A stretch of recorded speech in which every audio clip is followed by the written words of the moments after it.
அளவற்ற அருளாளனும் நிகரில்லா பேரன்புடையவனுமான அல்லாஹ்வின் திருப்பெயர் போற்றி இந்த திருமண பிரச்சாரத்தை ஆரம்பம் செய்கிறேன். அல்லாஹ்வின் சாந்தியும் சமாதானமும் நம் உயிரிலும் மேலான உத்தம தலைவர் நபிகள் நாயகம் ஸல்லல்லாஹு அலைஹி வஸல்லம் அவர்கள் மீதும் சத்திய சஹாபாக்களின் மீதும் மற்றும் நல்லடியார்களின் அனைவரின் மீதும் ஏற்படட்டுமாக. கண்ணிமிக்க இஸ்லாமிய பெரியோர்களே, சகோதர சகோதரிகளே, வீடுகளிலே அமர்ந்து அல்லாஹ்வுடைய மார்க்கத்தை கேட்கக்கூடிய வாய்ப்பினை நீங்கள் பெற்றிருக்கிறீர்கள். அல்ஹம்துலில்லாஹ். நாங்கள் ஜமியத் அஹ்லில் குர்ஆன் வல் ஹதீஸ் என்ற ஜமாத்தின் மூலமாக திண்டுக்கல் பகுதியிலே சமுதாய மறுமலர்ச்சி ஏற்படுத்த வேண்டும், சமூகத்திலே பல்வேறு நன்மைகள் வளர வேண்டும், பாவங்களுடைய விகிதாச்சாரங்கள் குறைய வேண்டும் என்ற உயரிய நோக்கோடு திருமண பிரச்சாரம் செய்யப்படுகிறது. அன்புமிக்க பெரியோர்களே, தாய்மார்களே, அல்லாஹ் சுப்ஹானஹு வ தஆலா நமக்கெல்லாம் இந்த இந்திய திருநாட்டிலே சிறந்த ஒரு வாழ்க்கையை தந்திருக்கிறான். இன்றைய தினம் இந்தியாவினுடைய 79வது சுதந்திர தினம். ஆகஸ்ட் 15 1947 வருடத்திலே நமக்கெல்லாம் ஆங்கிலேய தீய சக்தியிலிருந்து விடுதலை கிடைத்து இந்தியா மிகப்பெரிய அளவிற்கு சுயமாக தன்னுடைய மக்களை காப்பாற்றி நல்ல வழியிலே அம்மக்களை வழிநடத்துவதற்குரிய ஏற்பாடு செய்யப்பட்டிருக்கிறது. அன்றைய காலத்திலே ஒவ்வொரு பகுதிகளிலும் இன வேறுபாடு இல்லாமல் துன்புறுத்தப்பட்டார்கள், வேதனை செய்யப்பட்டார்கள். இந்த இந்திய விடுதலை என்பது சாதாரணமாக கிடைத்த ஒன்றல்ல. இந்திய விடுதலை என்பது சமூக மக்களுக்கு நிம்மதி என்பது, ஆங்கிலேயருடைய அடிமைத்தலையிலிருந்து விடுதலை பெறுவது என்பது மிக இலகுவாகவெல்லாம் கிடைக்கவில்லை. அதற்கு அரும்பாடுபட்டு தான் இந்த இந்தியா விடுதலை பெற்றிருக்கிறது. இப்படிப்பட்ட இந்த இந்திய விடுதலை போரிலே எல்லா வகையிலும் இஸ்லாமியர்களுக்கு எந்த விதமான ஒரு பங்கும் கிடையாது. இஸ்லாமியர்கள் எந்த விதமான முயற்சிகளும் மேற்கொள்ளவில்லை. இஸ்லாமியர்களுக்கும் இந்தியாவுக்கும் எந்த விதமான தொடர்பும் இல்லை. இவர்களெல்லாம் பாகிஸ்தானிலிருந்து வந்தவர்கள் என்ற ரீதியிலே மக்களுடைய மனங்களிலே புகுத்தப்பட்டு புத்தகங்கள் மூலமாகவும் ஆரம்பத்திலே சொல்லித்தரப்பட்ட பல்வேறு செய்திகள் எல்லாம் நாளடைவிலே அதுவும் இருட்டடிப்பு செய்யப்பட்டு எல்லா வகையிலும் இஸ்லாமியர்கள் என்பவர்கள் அந்நியர்களாக மாறிவிட்டார்கள். திரைப்படங்களில் கூட இஸ்லாமியர்களை காட்டும்போது ஏதோ ஒரு கறிக்கடையிலே, கசாப்பு கடையிலே கத்தியை வைத்துக்கொண்டு தொப்பியை போட்டுக் கொண்டிருக்கக்கூடிய நிலையில்தான் ஒரு இஸ்லாமியர் காட்டப்படக்கூடிய ஒரு சூழ்நிலை இருந்து கொண்டிருக்கிறது. அன்பானவர்களே, அல்லாஹ் சுப்ஹானஹு வ தஆலா இந்த இஸ்லாமியர்களுக்கு என்று எல்லா வகையிலும் சிறந்த சிந்தனையை தந்திருக்கிறான், நல்ல கல்வி ஆற்றலை தந்திருக்கிறான். எல்லா சமூக மக்களும் சேர்ந்து பாடுபட்டுத்தான் இந்த இந்தியாவிற்கு விடுதலை கிடைத்தது என்ற பேருண்மையை நாம் தெளிவான அடிப்படையில் புரிந்து கொள்ள வேண்டும். அன்றைய காலகட்டத்திலே திப்பு சுல்தான் என்று சொல்லப்படக்கூடிய நபர் 2 முறை அவர் போர் செய்கிறார் ஆங்கிலேயரோடு. 2 போரிலும் அவர் தோற்கடிக்கப்படுகிறார். தோற்கடிக்கப்பட்ட பிறகும் கூட அந்த நேரத்திலே ஆங்கிலேயர்களால் கைது செய்யப்பட்டு துன்புறுத்தப்படுகிறார். ஒரு காலகட்டத்திலே அவருடைய அதிகாரத்தின் கீழ் இந்த பகுதிகளிலே குர்ஆனை தெளிவான அடிப்படையிலே ஓதி பள்ளிவாசலிலே அவர் வசிக்கக்கூடிய பகுதியில் இருக்கக்கூடிய பள்ளிவாயிலே தொழுகை நடத்தக்கூடிய ஒரு இமாமாக திப்பு சுல்தான் அவர்கள் இருந்தார்கள் என்ற பேருண்மையை மறந்துவிடக்கூடாது. திப்பு சுல்தானுடைய மிகப்பெரிய ஒரு சேவை இன்றளவும் பல பகுதிகளில் காணப்பட்டாலும் நம்முடைய திண்டுக்கல் பகுதியில் கூட ஞாபகமூட்டக்கூடிய ஒரு சூழ்நிலை இருக்கிறது என்று சொன்னால், அவ்வளோ பெரிய ஒரு ஆங்கிலேய சக்தியை எதிர்த்து போராடி மிகப்பெரிய அளவிற்கு தோல்வி அடைந்தாலும் அல்லாஹ்வுடைய மார்க்கத்திற்காக அந்த நேரத்திலே இறையில்ல பணியை செய்து கொண்டு ஆங்கிலேயர்களால் கைது செய்யப்படுகிறார் என்று சொன்னால், அன்பானவர்களை யோசித்து பாருங்கள். ஆங்கிலேயரிடத்திலே போர் செய்வது என்பது சாதாரண விஷயமா? அன்றைய காலகட்டத்திலே முஸ்லிம்களுடைய விகிதாச்சாரத்தை காட்டிலும் கூடுதலாகவே முஸ்லிம்கள் இந்த இந்திய விடுதலை போருக்காக தங்களை அர்ப்பணித்திருக்கிறார்கள் என்பதை நீங்கள் ஆழமான முறையிலே கவனம் செலுத்த கடமைப்பட்டிருக்கிறீர்கள். எங்களுக்கும் இந்த விடுதலை போருக்கு எந்த விதமான சம்பந்தமும் இல்லை. நாங்கள் ஏதோ சாதாரணமானவர்கள், பிற்போக்குவாதிகள், நாங்கள் மிக அடிப்படைவாதிகள், ஒன்றும் இல்லாதவர்கள் என்றெல்லாம் நாம் பின்தங்கிய சமுதாயம் அல்ல. எல்லா வகையிலும் அல்லாஹ்வுடைய மார்க்கம் மேலோங்குவதற்கு அன்றைய காலகட்டங்களிலே பள்ளிவாயில்கள் தோறும் இந்த இந்திய விடுதலைக்காக வேண்டி இமாம்கள் மிம்பரில் நின்று கொண்டு ஆங்கிலத்தை படிக்காதீர்கள், ஆங்கிலம் என்பது நமக்கு தேவையற்ற மொழி என்று எல்லா வகையிலும் சொல்லக்கூடிய ஒரு சூழ்நிலைக்கு தைரியமாக வந்தார்கள் என்றால், ஜும்மாவுடைய மேடையை கூட ஆங்கிலேயர்களுக்கு எதிராக இஸ்லாமியர்கள் பயன்படுத்தி இருக்கிறார்கள் என்ற ஒரு செய்தியை சமூக மக்கள் தம்முடைய உள்ளத்திலே ஆணித்தரமாக அழுத்தம் திருத்தமாக பதிவு செய்து கொள்ள வேண்டும். அன்பானவர்களே, அன்றைய தினம் பள்ளி வாயில்களிலே அல்லாஹ்வுடைய இறை இல்லத்திலே 5 நேர தொழுகை நடைபெறக்கூடிய நேரங்கள், அந்த மாதிரி நேரங்களிலே வாரம் ஜும்மா தினத்திலே மக்களுக்கு வேண்டிய அறிவுரைகளை சொல்லிவிட்டு செல்லக்கூடிய அந்த சூழ்நிலை கூட இல்லை. நம்முடைய இந்திய நாடு விடுதலை பெற வேண்டும். ஆங்கிலேய இடத்திலே ஒவ்வொருவரும் பாதிக்கப்படுகிறோம். ஜாதி மத மொழி வேறுபாடு இல்லாமல் எல்லோருமே பாதிக்கப்படுகிறோம்.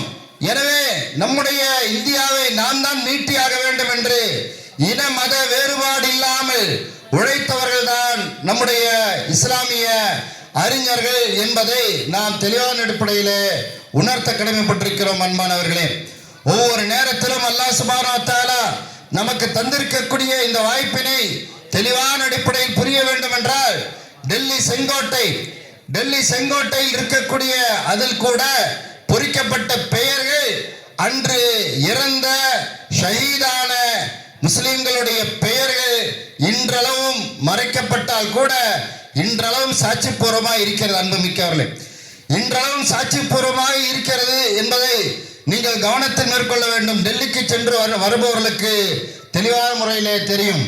அந்த அளவிற்கு இஸ்லாமிய மார்க்கத்திற்காக வேண்டி உழைக்கக்கூடிய அதே நேரத்திலே நாங்கள் எல்லா வகையிலும் இந்த இந்திய திருநாட்டை காப்பாற்றுவதற்கும் உழைப்போம். எங்களை அடிமைப்படுத்துவதற்கு இவர்கள் யார்? எங்களுடைய கருத்து சுதந்திரத்தை தடுப்பதற்கு இவர்கள் யார்? எங்கள் மீது வேண்டுமென்றே கொடுங்கோன்மையான முறையிலே தொந்தரவு செய்து இடையூறு செய்வதற்கு இவர்கள் யார்? எங்கள் வீட்டு பெண்களை பாதிப்பில் ஆழ்த்துவதற்கு இவர்கள் யார்? எங்களுடைய சம்பாத்தியத்தை முழுமையான முறையில் சம்பாதித்து செல்ல விடாமல் வரி விதித்து தடுக்கக்கூடிய அநியாயக்காரர்கள் இவர்கள் என்று சூளுரைக்கக்கூடிய அளவிற்கு இஸ்லாமியர்கள் அன்று எல்லா வகையிலும் இந்திய விடுதலை போருக்காக பாடுபட்டார்கள். அன்புமிக்கவர்களே, யோசித்து பாருங்கள். இந்திய விடுதலை போரிலே ஒவ்வொருவர் செய்த தியாகத்தை யோசித்து பார்த்தால் சுப்ஹானல்லாஹ், அல்லாஹ் திருமறை குர்ஆன் சொல்கிறான், மினல் முஃமினீன ரிஜாலுன், மூமின்களில் சில மனிதர்கள் இருக்கிறார்கள், சதகு மா அஹதுல்லாஹ் அலை, அல்லாஹ்விடத்திலே செய்து கொண்ட உடன்படிக்கையை அவர்கள் உண்மைப்படுத்தினார்கள். ஃபமின்ஹும் மன் கலா நஹபா, தன்னுடைய லட்சியத்தை அடைந்தவர்கள் அவர்களில் உண்டு. வமின்ஹும் மை யன்தலிர், எதிர்பார்த்து காத்திருப்பவர்களும் உண்டு என்று அல்லாஹ் சுப்ஹானஹு வ தஆலா அன்று சொன்னான். இந்த வசனங்கள் எல்லாம் அன்று உஹது களம், பத்ர் களம், இன்ன பிற களங்களுக்காக வேண்டி சொல்லப்பட்டிருந்தாலும் இஸ்லாமிய அறிஞர்கள் திருமறை குர்ஆனுடைய வேத வசனத்தின் அடிப்படையிலே இச்சமூகத்தை கட்டி காப்பாற்றுவது நம் மீதுள்ள கடமை. ஒருவர் பாதிக்கப்பட்டால் அந்த பாதிப்பிற்கு எதிராக நாம் சொல்லால் வெளிப்படுத்த வேண்டும், அல்லது நம்முடைய பலத்தால் வெளிப்படுத்த வேண்டும், அல்லது மனதால் வெறுத்து ஒதுங்க வேண்டும் என்ற ரீதியிலே நபிகள் நாயகம் ஸல்லல்லாஹு அலைஹி வஸல்லம் அடிப்படையிலே அநியாயத்தை அந்த அறிஞர் பெருமக்கள் தட்டி கேட்டார்கள். சிப்பாய் புரட்சி என்ற ஒரு மாபெரிய புரட்சி நடந்தது. 1957 சிப்பாய் புரட்சி ஏற்பட்டது. அது மாதிரி நேரத்தில் ஒரு மனிதரை எப்படி கொல்ல வேண்டும் என்ற ஒரு இலக்கண வரம்பு கூட இல்லை. அன்புமிக்கவர்களே, ஒரு இலக்கண வரம்பு கூட இல்லை. சிப்பாய் புரட்சியிலே அது போன்ற நேரத்திலே ஹியூ வீலர் என்று சொல்லக்கூடிய ஒரு ஆங்கிலேயன், அந்த ஆங்கிலேயன் கொல்லப்பட்டு விட்டான். கொலை செய்தவர் யார் என்று தெரியவில்லை. உடனே ஜாஃபர் அலி என்று சொல்லக்கூடியவர் மீது பழியை போட்டு ஜாஃபர் அலியை கொண்டு வருகிறார்கள். ஜாஃபர் அலியை கொண்டு வந்து அந்த நேரத்தில் ஒரு தூணில் கட்டி போடுகிறார்கள். ஜாஃபர் அலியை தூணில் கட்டி போட்டு சாட்டையால் அடி அடி என்று அடிக்கிறார்கள். அடித்த அந்த மேடையிலிருந்து ரத்தம் வருகிறது. வடிந்த ரத்தம் அங்கே பாயிலே, அங்கே விரித்திருக்கக்கூடிய பாயில் அந்த ரத்தம் போகிறது. அந்த ரத்தம் காய்ந்தவுடன் அந்த நேரத்திலே ஜாஃபர் அலி அந்த ரத்தத்தை உன்னுடைய நாக்கால் நக்கி அந்த பாயை சுத்தம் செய் ஜாஃபர் அலி என்று அந்த ஆங்கிலேயர்கள் கொடுமைப்படுத்தி கஷ்டப்படுத்தினார்கள். அதன் பிறகு அவரை வேதனைப்படுத்தி தூக்கில் ஏற்றினார்கள் என்ற நிலைப்பாட்டை நாம் பார்க்கிறோம் என்றால், அன்பானவர்களே, ஜாஃபர் அலி என்ற இஸ்லாமியர் அன்று ஆங்கிலேயரால் பாதிக்கப்பட்டிருக்கிறார். சிப்பாய் புரட்சியின் மூலமாக பலரும் பாதிக்கப்பட்டிருந்தாலும் ஜாஃபர் அலி பாதிக்கப்பட்டிருக்கிறார். அவர் தூணில் கட்டப்பட்டிருக்கிறார். அவர் காயப்படுத்தப்பட்டிருக்கிறார். ரத்தம் சிந்திருக்கிறார்.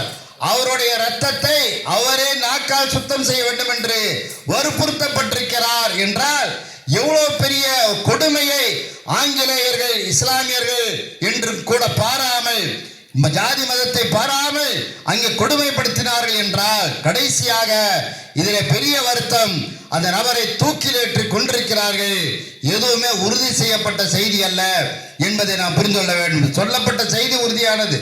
ஆனால் அந்த ஹியூ வீலர் என்பவனை கொலை செய்தவர் ஜாஃபர் அலி என்று உறுதியாக்கப்படாத செய்தி யூகத்தின் அடிப்படையிலே அவர்கள் ஜாஃபர் அலியை மிகப்பெரிய அளவிற்கு தூக்கிலேற்றி கொன்றார்கள் என்றால், அன்பானவர்களே, இஸ்லாமியருடைய அர்ப்பணிப்பு சாதாரணமானதல்ல.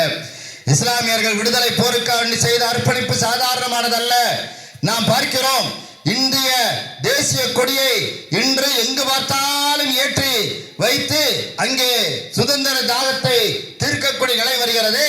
அந்த சுதந்திர கொடியை அழகான முறையிலே இந்த வர்ணத்தில் இருக்க வேண்டும் என்று வடிவமைத்தவர் கூட ஒரு இஸ்லாமிய பெண்மணி என்பதை நீங்கள் மறந்துவிடக்கூடாது.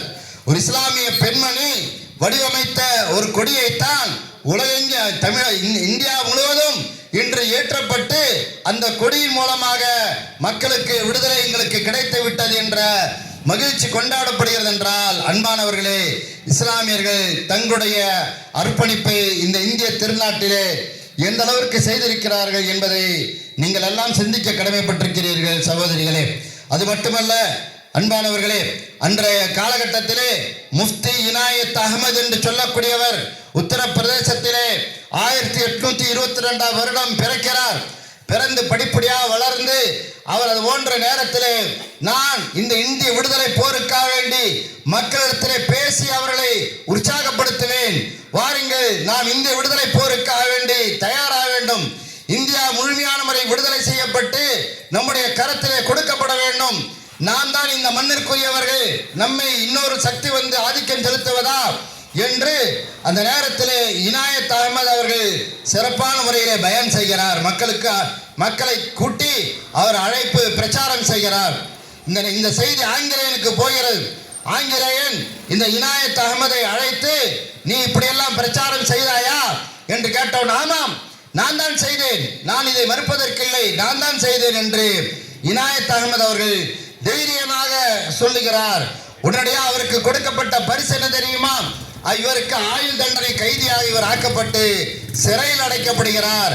பரவாயில்லை, எங்களுடைய இந்திய விடுதலைக்காக வேண்டி எனக்கு சிறை அடைக்கப்பட்டாலும் ஆயுள் தண்டனை கொடுக்கப்பட்டாலும் எங்கள் குடும்பம் பரிதவித்தாலும் பரவாயில்லை, இந்தியா எப்படியாவது விடுதலை பெற்றே ஆக வேண்டும் என்று இனாயத் அகமது அவர்கள் துடித்தார்களே, அந்த துடிப்பு பொய்யாகுமா? அன்புமிக்கவர்கள் யோசித்து பாருங்கள். இந்த இனாயத் அகமதை நாம் மறக்கலாமா? வல்லல் அகமது இன்று கப்பலோட்டிய தமிழன் வஉசி என்று பேசுகிறோம். அன்று வள்ளல் அகமது வள்ளல் ஹபீப் அவர்கள் நேதாஜி சுபாஷ் சந்திர போஸுக்கு அன்றைய காலகட்டத்திலேயே தன்னிடத்தில் உள்ள எல்லா சொத்துக்களையும் எடுத்து தருகிறார். தன்னிடத்தில் உள்ள எல்லா சொத்துக்களையும் ஹபீப் அவர்கள் எடுத்து கொடுத்து இந்திய விடுதலைக்காக வேண்டி செலவு செய்யுங்கள், நீங்கள் தாராளமாக செலவு செய்யுங்கள் என்று வள்ளல் ஹபீப் அவர்கள் கொடுத்த பணத்தில் தான் வஉசி அவர்களுக்கு கப்பலோட்டிய தமிழர் என்ற பட்டப்பெயர் பிறகு சூட்டப்படுகிறது. கப்பல் வாங்குவதற்கு இந்த ஹபீப் அவருடைய பணம் தான் உதவியது என்பதை நாம் மறந்துவிடக்கூடாது. அன்பானவர்களே, ஒவ்வொரு சந்தர்ப்பத்திலும் நாம் தெளிவான அடிப்படையிலே புரிந்து கொள்ள வேண்டும். அல்லாஹ் சுப்ஹானஹு வ தஆலா நமக்கு வழங்கிய ஒரு சிறந்த அறிவை பயன்படுத்தி இறைவனுடைய வல்லமையால் இறைவனுடைய உதவியால் எப்படியாவது இந்த இந்தியா விடுதலை பெற வேண்டும் என்பதற்காக வேண்டி நம்முடைய இஸ்லாமியர்கள் சொல்லனா துயரத்திற்கு ஆளாக்கப்பட்டார்கள், வேதனை செய்யப்பட்டார்கள். ஒவ்வொரு நேரத்திலும் நிம்மதி இல்லாமல் சரியான முறையிலே தொழில் செய்ய முடியாமல் அவர்கள் இடையூறு செய்யப்பட்டார்கள் என்ற செய்திகள் எல்லாம் நாம் பரவலாக பார்க்கிறோம். என்றால் அன்பானவர்களே, இந்திய விடுதலை என்பது எல்லோரும் சேர்ந்து வாங்கி கொடுத்தது என்பதை புரிந்து கொள்ள வேண்டும். முஸ்லிம்களுடைய பங்களிப்பு மிக அதிகமான அளவிற்கு இருக்கிறது என்பதை ஆழமான முறையில் நீங்கள் புரிந்து கொள்ள வேண்டும். வரலாறுகளை நீங்கள் எடுத்து படிக்க வேண்டும். நீங்கள் வெறுமனே தொலைக்காட்சி பெட்டியை பார்த்துவிட்டு சினிமா நாடகங்களை பார்த்துவிட்டு அப்படியே பொடுவோக்காக வாழ்க்கையை ஓட்டிவிட்டு சென்று விடக்கூடாது.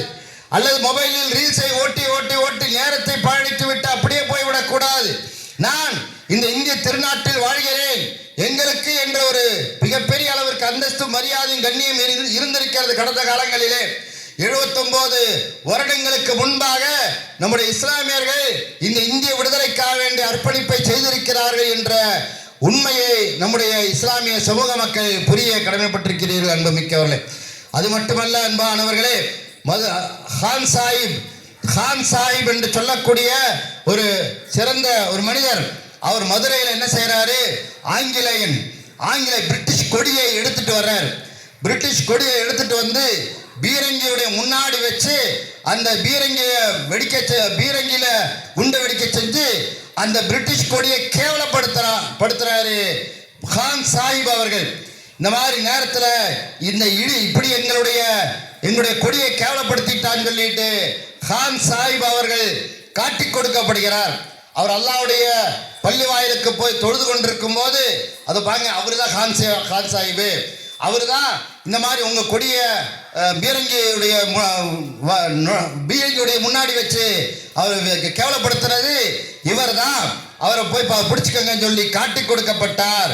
காட்டி கொடுக்கப்பட்டு கான் சாஹிப் அவர்கள் அந்த நேரத்தில் ஆங்கிலேயர்களால் தூக்கிலேற்றப்படுகிறார். அன்பு மிக்கவர்கள், கான் சாஹிப் அவர்கள் ஆங்கிலேயர்களால் தூக்கிலேற்றப்பட்டு கொல்லப்படுகிறார் என்றால் அவர்கள் வெறுமனே இந்த உயிர் போனா போட்டும் என்று விட்டார்களா? இல்லை, அவர்கள் அல்லாஹ்வுடைய பூமியிலே நாம் சிறப்பான வகையிலே நம்முடைய மக்கள் வாழ வேண்டும். அது உண்மையான வாழ்க்கை, நியாயமான வாழ்க்கை. ஆங்கிலேயர் நம்மை அடிமைப்படுத்துவதோ கஷ்டப்படுத்துவதோ கூடாது என்பதை அவர்கள் புரிந்து தியாகம் செய்தார்கள். அன்பானவர்களே, அது மட்டுமா, காந்தியை பொறுத்தவரை அன்று காந்திஜி அவர்கள் தன்னை சுற்றி இஸ்லாமியர்கள் சில பேரை வைத்து ஆலோசனை செய்து கொண்டிருந்தார். ஆலோசனை செய்து வந்த நிலையில்தான் காந்திஜி அவர்களை கூட விட்டு வைக்காமல் இப்பொழுது இருக்கக்கூடிய சூழ்நிலையிலே அந்த செய்திகள் எல்லாம் இருட்டடிப்பு செய்யப்பட்டு விட்டது. இவன் முஸ்லிம்களோடு அடிக்கடி அமர்ந்து ஆலோசனை செய்கிறான், எனவே இவனையும் முடிக்க வேண்டும் என்றுதான் காந்திஜியை சுட்டுக் கொன்றார்கள். அன்புமிக்கவர்களே, காந்திஜியை சுட்டுக் கொன்ற அந்த செய்தி இன்றும் வரலாற்றிலே இடம்பெற்றிருக்கிறது என்று சொன்னால், அந்த விடுதலை போரிலே அவரும் தன்னால் இயன்ற ஒரு நியாயமான பங்களிப்பை இஸ்லாமியரோடு கலந்துரையாட வேண்டும், எல்லா சமய மக்களோடும் கலந்துரையாடி சிறந்த முறையிலே செயல்பட வேண்டும் என்று அங்கே லண்டனுக்கு கூட காந்திஜி அவர்கள் தன்னோடு ஒரு முஸ்லீமை அழைத்து செல்கிறார். தன்னோடு ஒரு முஸ்லீமை அழைத்து செல்கிறார் என்றால் எந்த அளவிற்கு முஸ்லிம்களுக்கு மதிப்பும் மரியாதையும் இருந்திருக்கிறது வரலாற்றிலே என்பதை நாம் மறந்துவிடக்கூடாது. அன்பானவர்களே, ஒவ்வொரு சந்தர்ப்பத்திலும் நாம் எல்லா வகையிலும் இந்த இந்திய திருநாடு 79வது சுதந்திர தினத்தை கொண்டாடுகிறது என்று சொன்னால் இது சாதாரணமாக வந்ததல்ல. நம்முடைய பாட்டன்மார்கள் முப்பாட்டன்மார்கள் எல்லாம் இந்த இந்திய விடுதலை போருக்காக வேண்டிய அர்ப்பணம் செய்திருக்கிறார்கள். ஏரோதானம் என்று பயந்து ஒளிந்து வாட வேண்டிய அவசியம் இல்லை. நாம் கருத்து சுதந்திரம் நமக்கு வழங்கப்பட்டிருக்கிறது. நமக்கு எல்லா வகையிலும் எல்லா விதமான உரிமைகளும் அல்லாஹ் சுப்ஹானஹு வ தஆலா இங்கே நமக்கு வழங்கி இருக்கிறான். நமக்கு தரப்பட்ட உரிமைகளை கண்ணியங்களை பேணி காப்பாற்றுவதற்குரிய முயற்சிகளில் நாம் ஈடுபட வேண்டும். எந்த ஒரு சந்தர்ப்பத்திலும் நாம் ஒடுங்கி பயந்து நடுங்கி வாழ வேண்டிய அவசியம் இல்லை. அல்லாஹ் சுப்ஹானஹு வ தஆலா நம்மை கண்ணியமுள்ள மக்களாக வைத்திருக்கிறான். இந்த இந்திய திருநாட்டுடைய பழைய வரலாற்றுகளை எல்லாம் தொகுத்து பார்க்கும் போதெல்லாம் எத்தனையோ தியாகங்கள், சொன்னது ஒரு 3-4 தான், ஆனால் இன்னும் எண்ணிலடங்காத தியாகங்கள் இந்த இஸ்லாமியர்கள் இந்திய நாட்டினுடைய விடுதலைக்காக வேண்டி செய்திருக்கிறார்கள் என்பதை இந்த நல்ல நேரத்திலே உங்களுக்கு நாம் தெரியப்படுத்திக் கொள்கிறோம். அல்லாஹ் சுப்ஹானஹு வ தஆலா நமக்கு வழங்கிய இந்த தீனுல் இஸ்லாம் இஸ்லாமிய மார்க்கத்தை சிறப்பான வகையிலே புரிந்து நமக்கு வழங்கப்பட்ட சுதந்திரம் என்பது பாட்டு கேட்பதற்கும் சினிமா பார்ப்பதற்கும் நேரத்தை பொழுதுபோக்குவதற்கும் அல்ல. நாளை மறுமை நாளில் அல்லாஹ் நம்மை நிப்பாட்டி கேட்பான். அன்றைய காலகட்டத்திலே இஸ்லாமியர்கள் தன்னுடைய உயிரை தியாகம் செய்தார்கள். மாப்பிள்ளைமார்கள் என்று சொல்லக்கூடிய கேரளத்தின் நபர்கள் எல்லாம் அங்கே கொத்து கொத்தாக கொல்லப்பட்டார்கள் விடுதலை போருக்காக வேண்டும் என்று சொன்னால் அந்த செய்திகள் எல்லாம் அல்லாஹ் மறுமை நாளில் நம்மிடத்தில் கேட்பான். வாங்கிய சுதந்திரத்தை நீங்கள் என்ன செய்தீர்கள்? வாங்கிய சுதந்திரத்தின் அடிப்படையிலே இபாதத்தை செய்தீர்களா? எங்கு பார்த்தாலும் இறை இல்லங்கள் நிரப்பப்பட்டிருக்கிறது, கட்டப்பட்டிருக்கிறது, 5 நேரம் பாங்கு சொல்லப்படுகிறது. அப்படிப்பட்ட பாங்கோசை சொல்லப்படும் போது அல்லாஹ்வை அனுதினமும் 5 நேரம் தொழுது வணங்கி வழிபடுவதற்கு நாம் தயாராக வேண்டுமா இல்லையா? அல்லாஹ் நாளை மறுமை நாளில் நம்மை நிப்பாட்டி கேட்பானா இல்லையா? ஒவ்வொரு நபரும் மரணத்தை சந்தித்தே ஆக வேண்டும். அந்த மரணத்திற்கு பின்னால் உள்ள மறுமை வாழ்க்கையில் அல்லாஹ் நம்மை விசாரிப்பானே என்ற இறையச்ச உணர்வு நம்முடைய சமூக மக்களே நமக்கு வர வேண்டுமா இல்லையா? யோசித்து பாருங்கள். நியாய உணர்வோடு கேட்கிறோம், நீதியோடு கேட்கிறோம். அல்லாஹ்வுடைய பூமியிலே வாழ்ந்து கொண்டு அல்லாஹ்விற்கு எதிரெதிரான காரியங்களை செய்து கொண்டிருந்தால் அல்லாஹ் நம்மை தொடர்ந்து விட்டுக்கொண்டே இருப்பான். அன்புமிக்கவர்களே, இல்லை. ஃபலம்மா நஸு மா ذுக்கிரு பிஹி ஃபதஹ்னா அலைஹிம் அப்வாப குல்லி ஷைஇன் ஹத்தா இதா ஃபரிஹு பிமா ஊது அஹذناஹும் பக்தத்தன் ஃபைதா முப்லிஸூன். அவர்களுக்கு நினைவூட்டப்பட்ட உபதேசத்தை அவர்கள் மறந்தபோது அவர்கள் தீமை செய்யக்கூடிய எல்லா வாசல் நாம் திறந்து விடுவோம். அவர்கள் அதிலே மூழ்கி ஆழமாக மகிழ்ச்சியோடு தவறை செய்து கொண்டிருக்கும் போது திடீரென்று பிடிப்போம், நிராசையுடையவர்களாக அவர்கள் ஆகிவிடுவார்கள் என்று அல்லாஹ் சொல்லி காண்பிக்கிறான். எனவே அன்பானவர்களே, பாசமுள்ளவர்களே, வீடுகளில் இருக்கக்கூடிய தாய்மார்களே, பொறுப்புணர்வோடு பெண் பிள்ளைகளை வளர்த்துங்கள். எல்லா வகையிலும் இந்த இந்திய விடுதலையுடைய நாளில் நாம் கேட்டுக்கொள்கிறோம். உங்களுடைய பெண் மக்கள் எல்லாம் விடுதலை அடிப்படையில் சுதந்திரமாக என்ன வேண்டுமானால் செய்யலாம் என்று விட்டுவிடாதீர்கள். பெண் மக்களை கவனமாக பேணி பாதுகாத்து ஹிஜாபோடு ஒழுக்கம் பேணி இறையச்சத்தோடு அன்னை ஆயிஷா ரலியல்லாஹு அன்ஹா, ஃபாத்திமா ரலியல்லாஹு அன்ஹா, ஹதீஜா ரலியல்லாஹு அன்ஹா இவர்களை போன்று தக்வாதாரிகளாக நம்முடைய மக்களை உருவாக்க வேண்டும். அதுதான் இஸ்லாத்துடைய மேன்மை, அதுதான் இஸ்லாத்திற்கு அழகானது என்பதை புரிந்து கொள்ள வேண்டும். அதல்லாமல் தவறான தொடர்புகளால் தீமைகள் பெருகி ஹராமானதின் பக்கம் நம்முடைய பெண் மக்கள் சென்று விட்டால் பெற்றோர்களுக்கு அல்லாஹ் மறுமை நாளில் நரகத்தை தந்து விடுவான். எனவே நமக்கு தரப்பட்ட சுதந்திரத்தை மிஸ்யூஸ் பண்ணாம நியாயமான முறையிலே அல்லாஹ்வுடைய பூமியிலே அல்லாஹ்வை பயந்து அஞ்சு நடுங்கி வாழ்வதற்கு நாம் பயிற்சி எடுத்துக்கொள்ள வேண்டும். எதை நாம் இந்த நேரத்தில் கேட்டோமோ அந்த அடிப்படையில் செயல்படக்கூடிய தௌஃபீக்கை அல்லாஹ் நம் அனைவருக்கும் வழங்குவானாக என்று கூறி வாய்ப்புக்கு ஜஸாக்குமுல்லாஹ் ஹைரா என்று கூறி விடைபெறுகிறேன். வாஹிரு தஅவானா அல்ஹம்துலில்லாஹி ரப்பில் ஆலமீன்.